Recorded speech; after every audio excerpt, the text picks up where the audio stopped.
English आती है ना मैथ्स आता है। मैथ्स में तो 40 नंबर 45 नंबर आ जाए बहुत मुश्किल है।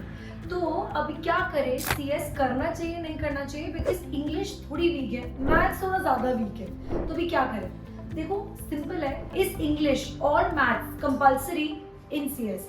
सो द आंसर इज नो।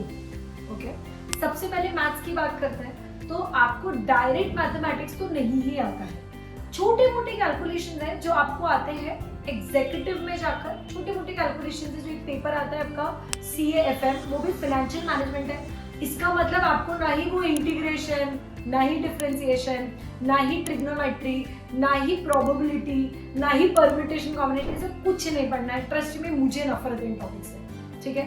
तो ये सब आपको नहीं पढ़ना है। प्रोफेशनल में तो बिल्कुल मैथ्स नहीं है, ठीक है। तो मैथ्स आपको हार्डली एक पेपर में आएगा पूरे CS कोर्स में। तो मैथ्स से जान छुड़ाना है तो आप CS कर सकते हो, ठीक है। मुझे जान छुड़ाना था इसलिए मैंने फटाफट से CS कर लिया। सेकेंड, इंग्लिश, ठीक है। अब CS में ऐसा है कि कॉर्पोरेट लॉ CS में आता है, आपको वो पढ़ना होता है और आपको वो लिखना होता है, right. Which is why we all are here, है ना, for to educate you, to guide you, to mentor you, right. So English is not compulsory. बहुत बच्चे ऐसे हैं जो हमारे पास मराठी बैकग्राउंड से भी आते हैं, हिंदी मीडियम से भी आते हैं, गुजराती मीडियम से भी आते हैं। सो ऑफकोर्स इंग्लिश कंपल्सरी नहीं है।